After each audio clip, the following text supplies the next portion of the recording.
कहानी एक छोटे से गांव की है जहां एक गरीब परिवार निवास करता था। गांव का नाम बालूपुर था और इस गरीब परिवार का नाम रामू।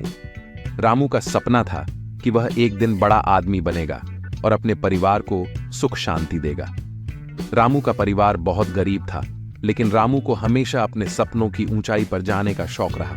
उसने मेहनत और आत्मसमर्पण के साथ पढ़ाई में लगा दी और गांव के शिक्षक से सीखता रहा। एक दिन गांव में एक स्वर्णिम आवाज सुनाई दी। सभी बच्चों को 1 महीने में आगे बढ़ाने वाले छात्र को स्वर्ण पदक मिलेगा। रामू ने इसे सुनते ही अपना लक्ष्य बना लिया कि वह इस परीक्षा में सफल होकर सबको गर्वित करेगा। रामू ने रात रात भर मेहनत की।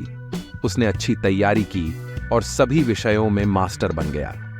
परीक्षा के दिन उसने अपनी बेहतरीन प्रदर्शन की और सभी छात्रों को पीछे छोड़ दिया। जब परीक्षा के नतीजे आए तो रामू का नाम सबसे ऊपर था। गांव वाले और उसके परिवार वाले बहुत खुश थे। रामू को स्वर्ण पदक मिला और उसका सपना साकार हो गया कि वह बड़ा आदमी बन गया है। लेकिन इसके बाद कुछ ही दिनों में रामू ने अपनी मेहनत और उत्साह को खो दिया। उसने अपने लक्ष्य की ओर ध्यान नहीं दिया और धीरे धीरे अच्छे ग्रेड की बजाय नीचे गिरने लगा। गांव वाले और उसके परिवार वाले चिंतित हो गए। उन्होंने रामू से पूछा, तुमने तो स्वर्ण पदक जीता था, तुम्हारी मेहनत कहां गई? रामू ने थोड़ी देर सोचा और फिर उत्तर दिया, मुझे लगा कि मैंने पहला लक्ष्य पूरा कर लिया है, अब कुछ और करने की कोई आवश्यकता नहीं है। इस पर उसके पिताजी ने कहा, रामू, सफलता एक समग्र प्रक्रिया है। यह सिर्फ एक लक्ष्य पूरा करने में नहीं समाप्त होती।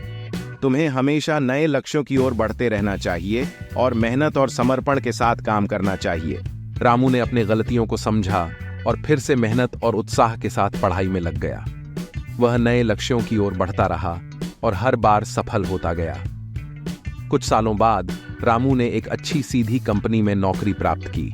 उसने अपने परिवार को सुख शांति दिलाई और गांव के लिए एक उदाहरण स्थापित किया कि मेहनत और समर्पण से किसी भी लक्ष्य को हासिल किया जा सकता है।